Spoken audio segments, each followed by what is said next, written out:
if you find yourself with $12 million needing a place to put it, I'm your man. I'm your man. I'll tell everyone else to go to hell.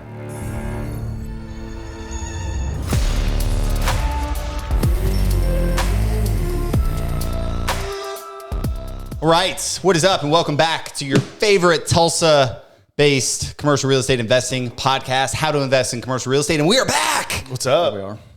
Brian's excited again. I'm excited again. Let's do this. Do you know how much it takes for me to work up that intro? Like, I turned it on, and then hey guys. Yeah, what's up? Hey, what's up? What's up, Braden?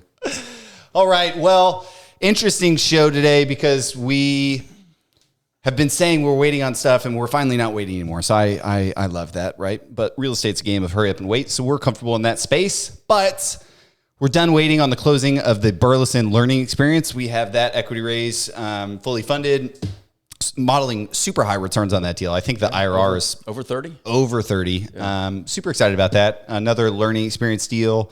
Ideally, by the time we finish construction and get this thing out to market, we're in a significantly different economy where rates are lower and the 1031 exchange buyers are back. That in Burleson. When do we close that? We closed that today. So if you're seeing this, we closed it last week. Yeah, nice. Yeah, good. Yeah. And then we have been talking about this gas station acquisition, the big sale leaseback. We are happy to report that is now in contract. It is now out to all of the investors on the investor list. You can find the link. I'm sure we can link can we link the thing in the video? Yeah, so the link is up here somewhere. It'll go to the website, find out tons of information there, and that is the show today. We're going to dive deep into our PetroMax 15 gas station acquisition sale leaseback, I'll call it. Man, that's a mouthful. Yeah. Yeah, it's a big deal. So we can dedicate the whole show to it, I think. Yeah. So getting right in, we'll put some pictures up of the deal. We've got the pitch deck up. Why do we love this deal? I love the deal because it's a way to get arbitrage on the purchase price by buying in bulk on a sale leaseback and then breaking it up and selling it to smaller individual 1031 buyers and getting a premium. Yeah. That's the value add on this deal. Yeah, that's the basis of it. Right. So, Braden, what is a sale leaseback? Great question. So a sale leaseback, and I think Joel may have defined it for us before we got on, so he'll probably have a more technical explanation. But really, it's when an owner-operator of a business and building typically is trying to fuel growth and fund growth. So they sign a lease on their piece of real estate. They sell the piece of real estate for whatever the market value of that is, and then they take those proceeds and invest it back into the business to grow the business, which is why you see all these businesses rent their real estate to begin with. But most businesses don't start out that way. Typically it's the 1, 2, 5 unit operator, whatever it is. They've owned and operated it for so long and they've been able to do that. But then they think of, okay, I make 20 or 30% margins selling gas and slushies. Why do I hold this real estate that maybe is worth a 7% coupon to somebody else? I could sell that and then just focus on what I'm good at and what I'm good at making money at. And so essentially that's what this company that we're buying from wants to do, right? They want to get some more money so they can go out and buy more gas stations, essentially, right? 100% correct. Yeah, okay. That makes sense. Yeah, and it's very similar to the ground lease discussion that we had where you have these companies, they want to open more and more stores and they don't want to get bogged down by having all their capital tied up in land, which is not depreciable at all, or into real estate. They'd rather have that money driving their business growth. And so same thing with a sale leaseback. It doesn't have to be where the owner has a free and clear business. They may even have debt on it, but they don't have a rent payment. The rent payment is 100% depreciable. And so they're going to trade the cash flow of a rent payment for capital to go invest into new locations in this case. Okay. And so also allows them to maximize the value of the income because he can then set that rent payment to as high of a point as he can to raise the most capital. And as long as the cash flow from the business can pay for that rent payment, then he maximizes the cash that's held in those buildings, and then he goes and buys more locations or leases more locations, let's say. Okay, so we're buying 15 locations, all in Texas, right? Sort of Dallas, Yep. Houston, Austin, and surrounding areas, correct? Yep. Okay, and so once we put this deal together, what kind of numbers are we talking about? What's the raise? What's the cash on cash, IRR? What's the strategy here? Yeah, so before we get into the quantitative numbers, the strategy, I mean, the very simple arbitrage is we're buying in bulk pricing in what I would consider not the most favorable economy, right? And we're getting a price that reflects that. Yeah. And our arbitrage is by the time we start splitting these off and trying to sell them one by one for what we believe the value to be, we're going to be in a better environment. Well, I would think that the fact that even if it's not a better environment, I think the fact that you're buying sort of in bulk and then piecing these out a few at a time, 100%. people are going to buy the smaller quantities at a higher price, right? So, Yep. yeah, hopefully it's a better economy, but even if it's not, I think we're still in good shape. Yeah, you're 100% correct. It doesn't have to be better, right? Texas is a tax-free state, and generally we're assuming we're going to sell one of these every 3 months. We're going to go out with several listing agents, 3 or 4. We've interviewed and vetted several, just getting our broker's opinion of value, having those conversations. Hey, Mr.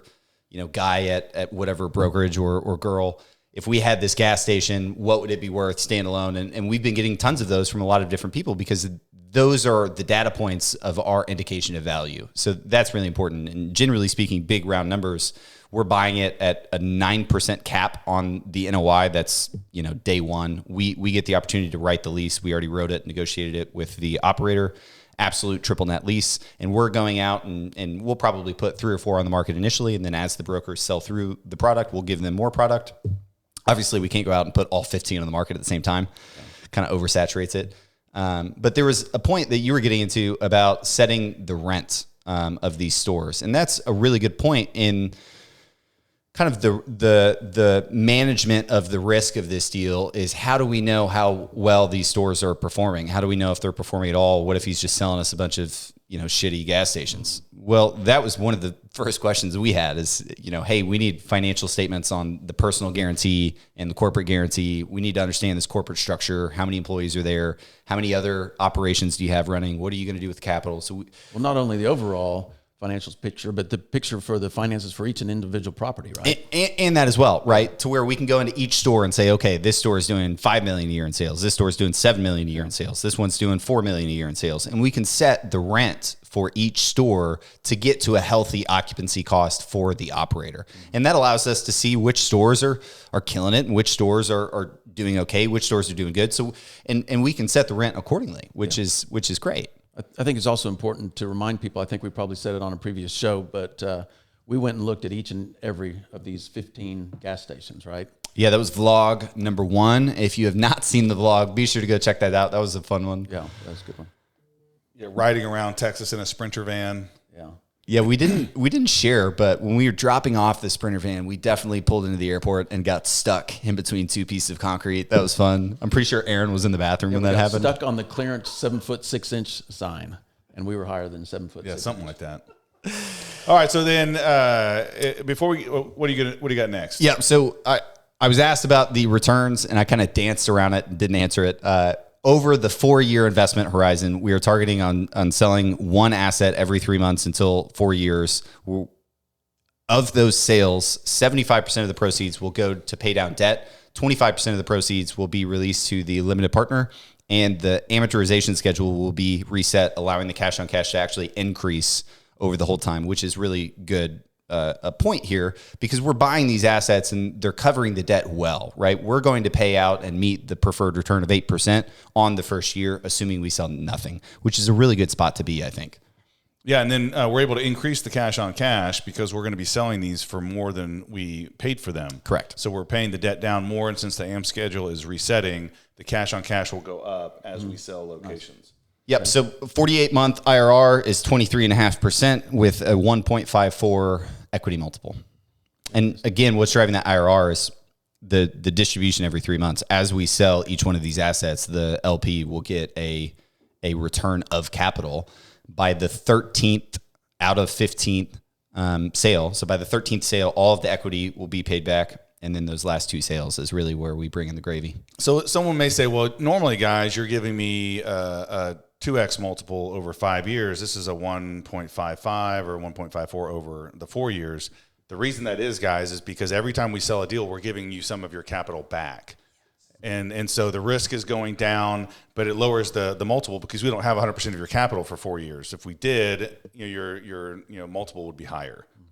Yeah, so that brings us just at a very high level conversation, the difference between a return, an equity multiple of like 54% over 4 years versus IRR, because IRR is focusing on the time value of money. So it focuses on the return of that dollar while that dollar is invested in the deal. So as soon as we start paying those dollars out, that reduces that and accelerates the return.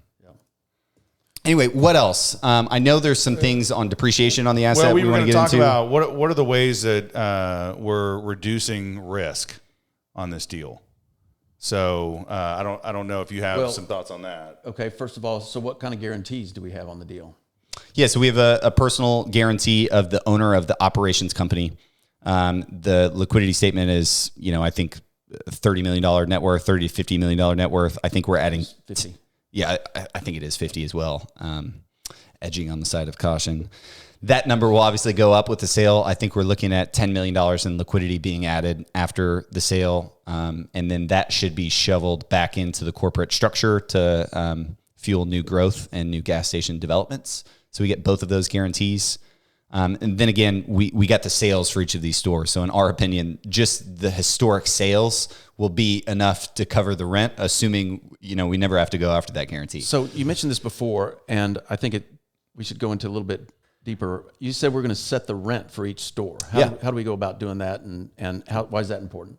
Yeah, so in the beginning, we were negotiating super big round numbers, as if we didn't know anything about the stores, because it's really hard to set an NOI and a rent for each store when you've owned it. You're not maybe paying yourself rent or as much, or maybe you're paying yourself too much to weight that loss or weight that entity with losses instead of the other one. So we negotiated a gross net operating income number for the entire 15 sites and negotiated a market cap rate on that number, which we believe to be a 9% cap. Yeah, so I just got the income at about $4,050,000 if we put a 9 cap on the purchase price. So what you're talking about is that we look at each individual stores and we allocate a rent payment that's in line with the market and industry standards with the amount of sales that it has. Mm-hmm. And so that way, if you have a store that's doing really well, they'll have a higher rent payment, higher sale point. And if that's not, then we were able to reduce the rent for that purchase or that sale and make sure that it all aligns with the market. Right. Yeah, and to be honest, there's some stores that do too well to where, we lowered their rent to lower the purchase price because, nobody wants to buy a $7 million gas station in Corsicana because the rent is so high because they're killing it. It's just like at the end of the day, it's $7 million gas station in Corsicana. So that's another benefit where, when we're acquiring 15 sites, we can set a healthy rent looking at the value of the capital markets on the back end.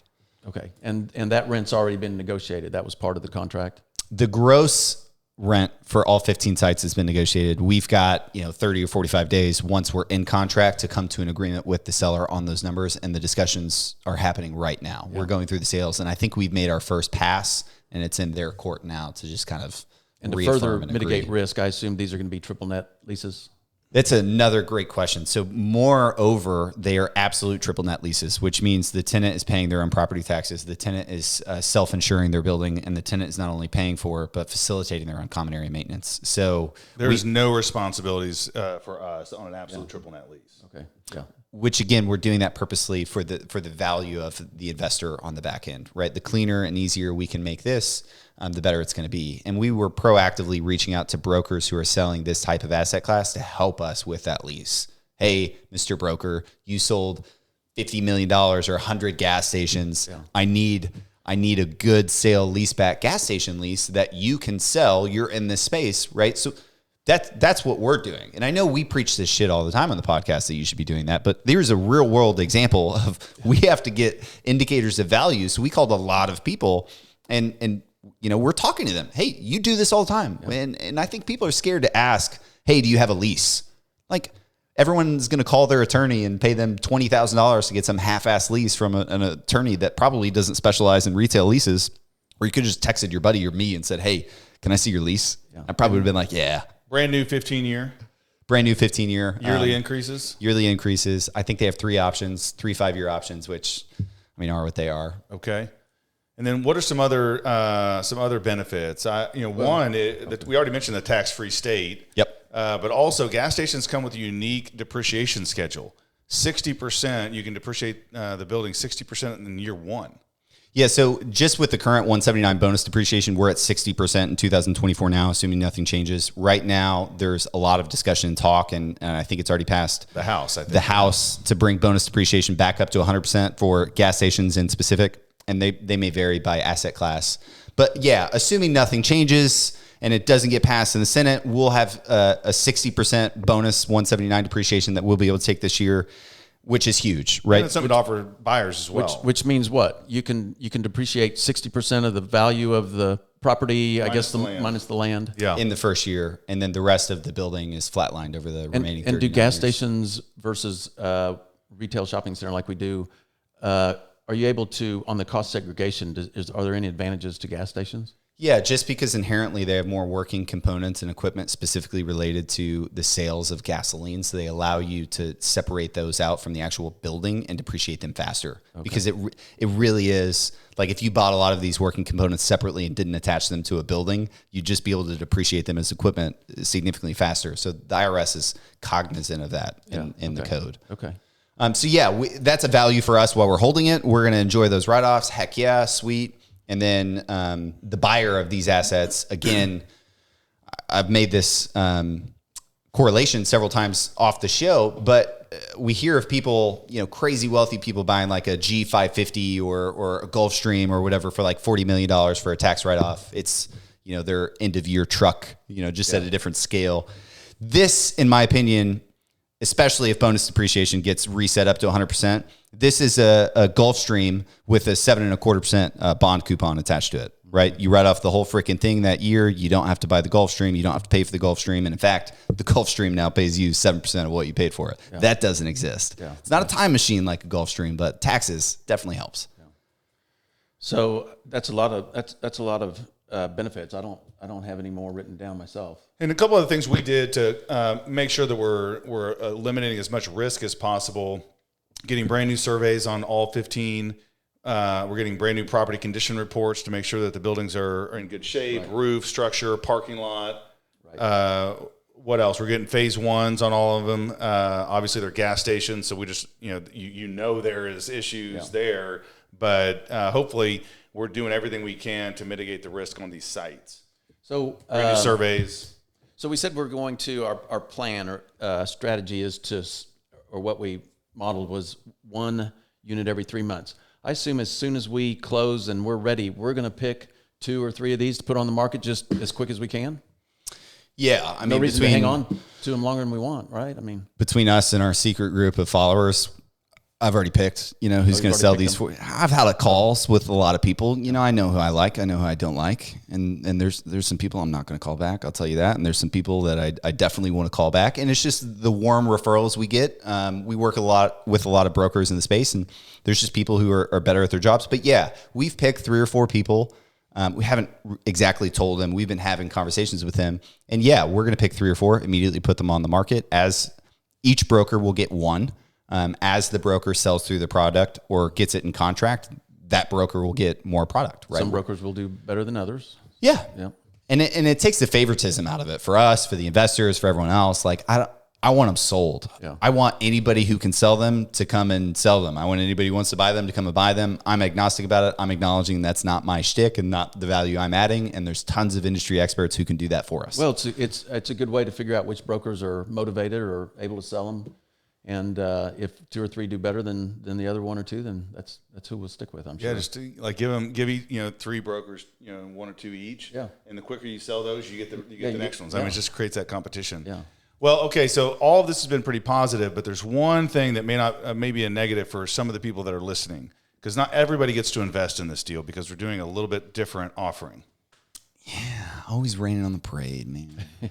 Yeah, so it is what it is, but according to the crowdfunding laws and the SEC, when we advertise or generally solicit a deal and talk about it and try to raise money from people we don't know and don't have an intimate relationship with already because they don't listen to our awesome podcast like you guys do, we can only take accredited investors. So typically we get around that because we're only launching them to our intimate group of investors, people on our investor list. This one, we're going to be advertising on Facebook. We're going to be hiring equity brokers. We're going to be launching it to our initial list. We're going to be partnering with anybody and everybody we can because we need to raise like $12 million hairs. Now, I know I said all that. If you find yourself with $12 million needing a place to put it, I'm your man. I'm your man. I'll tell everyone else to go to hell. Yep. Done. I'm your man. But yeah, accredited only. You're allowed to self accredit that, right? You're allowed to just say I'm accredited, and I can say sweet. This time we have to have a letter from your CPA or attorney verifying that For everybody? Everybody, yeah, everybody. Even I have to get a letter from my attorney? You're exempt because you're a principal of the offering. That's the only reason, huh? Yeah. Everybody else got to have a letter. Everyone else is not exempt and they have to get a letter. The good news is I can keep that letter on file for the whole year, and we're going to be doing a lot more of these. So A lot of these people might already have that letter because they've done it before. but it was for a previous year. So we're going to need a new one. Oh. But there's cool websites that it's like verifyinvestor.com. It's like $10, if you don't have a good relationship with your CPA or attorney, because most of the time CPAs and attorneys suck. And you sign up and they can provide you the documentation that we need. Yeah, you provide Online? them your tax returns proving that you're not poor, and then they send us a letter that says you're not poor, and then we can take your money. So everyone that's not an accredited investor, you're saying is poor, Braden? No, I just I don't know, man. I'm trying to make it more interesting. All right, I think we've gone long enough on this. Hopefully you guys are excited about this deal. It's our biggest deal to date. Woo! By far. And we think it's going to be a great opportunity. Hey, it's the biggest deal to date because we're going to buy another one bigger. Just to date. Yep. All right, guys, we'll see you next week on How to Invest in CRE. Thanks.